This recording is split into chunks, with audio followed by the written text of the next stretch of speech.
Philadelphia skyline is proving deadly for migrating birds, with more than 1,000 of them discovered along Center City sidewalks recently. Action News' Gray Hall is live in the newsroom with details about what's happening there. Gray, quite a bizarre scene there. Conservationists in Philadelphia believe up to 1,500 birds died in a single day after flying into Philadelphia skyscrapers. Stephen Macy-Jewski collects fallen birds around the city. Sunday, October 2nd, Macy-Jewski says he collected far more birds than a typical day. He tells CNN he's never seen anything like it. Macy-Jewski, along with several other volunteers, collected around 400 birds. Most were dead, some were injured. This is not something that should happen. Hundreds and hundreds of migratory birds found injured or dead in Center City, Philadelphia. Just looking at all these little dead bodies is like looking at babies, that are lying there about to die.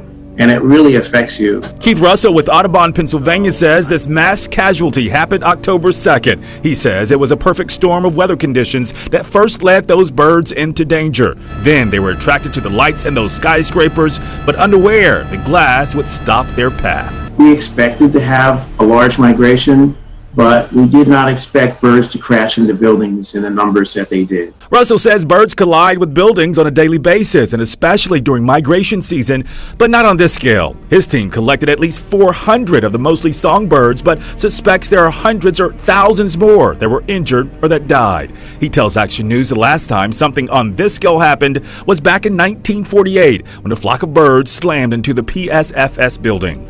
The conditions just happened to be right, and the birds just happened to be there, and everything lined up for something like this to happen. If we lose our birds, they're sort of the immune system of nature. If they're not there eating insects and controlling diseases and doing other things, we're going to have calamities. Shifting our focus to Russia now, fears of a possible environmental catastrophe in Russia's Far East has started to mount after locals reported finding dozens of dead sea animals washed onto the beach from the Pacific Ocean. Recent footages by Russian media showed a beach in the region on Monday carpeted with dead marine mollusks and including sea urchins, octopi and starfish.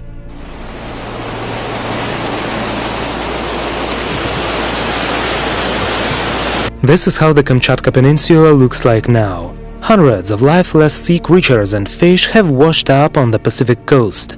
Surfers, among whom Kalakhtyr Beach is highly popular, say that they started to spot dead marine animals almost a month ago. I've seen some dead fish on the shore and some dead shellfish, but not in the amounts like you've probably seen on some user videos. Like they were a little bit scattered around the beach. There were like selected dead fish there, but not like piles of dead sea lions or something like that. I didn't see any big sea animals. I've talked to some surfers, both locals and visitors, and they confirmed that something was in the water and it hurt their eyes. Scientists said that nearly all marine life on the seabed of the Avacha Bay has been killed, with only a small number of large fish and shrimp and crabs surviving. The scientists believe that the contaminated area is much larger than the parts that they have examined. They also stated that the remaining marine life is under threat due to lack of any food left for them to survive on. Kamchatka's local government assures that all the authorities, law enforcement bodies, scientists and volunteers have been involved in the search for the source of pollution. Local authorities have admitted that the level of pollution of the water is higher than normal value. However, the exact cause of the deaths is not yet known. And it started 3 weeks ago. So definitely something happened here, but we don't know when it started, we don't know the scale of the disaster, and we don't know what has caused it.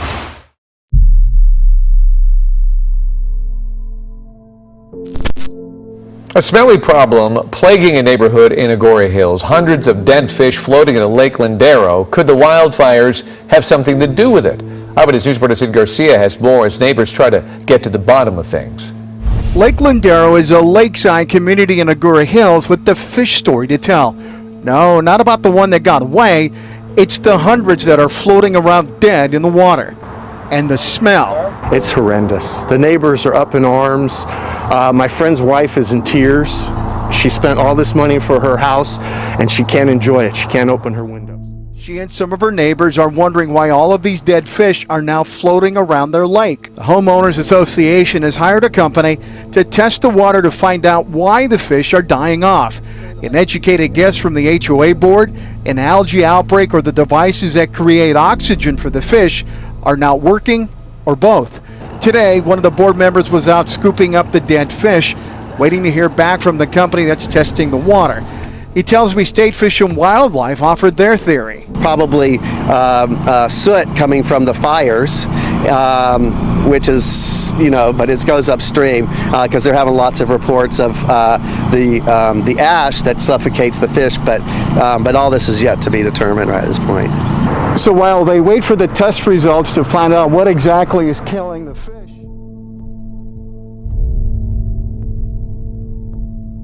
Well, for Biscayne Bay, dozens of fish were found today either gasping for breath or already dead.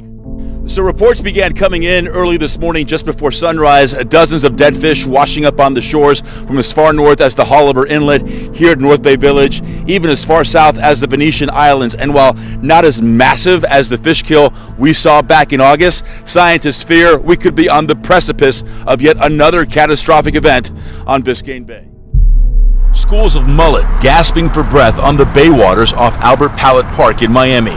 There was like dead fish on the water, and a lot of fishes like trying to breathe, like they don't have enough oxygen in the water. Saturday morning, what's become an all too familiar scene.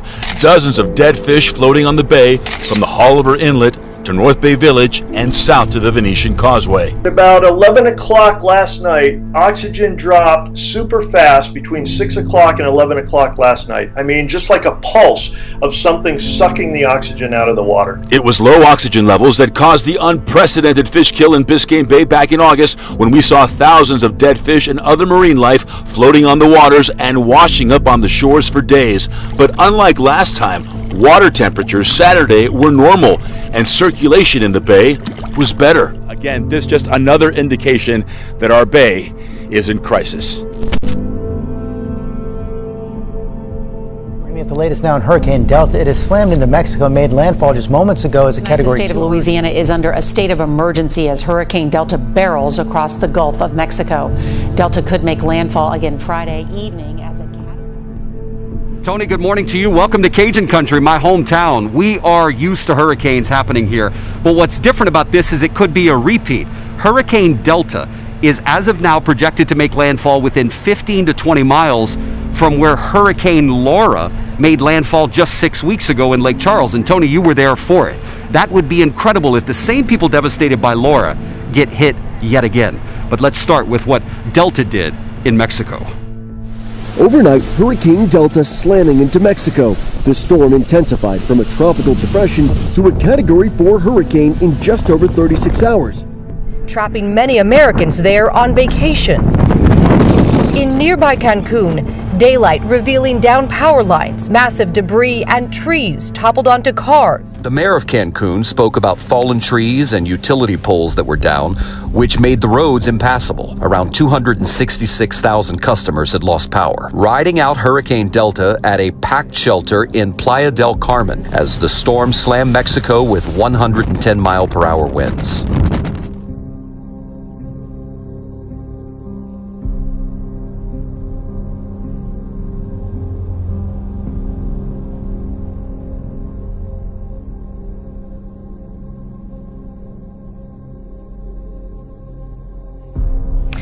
Two in 5 of the world's plant species are at risk of extinction, and scientists now say they're in a race against time to identify new species before they disappear forever.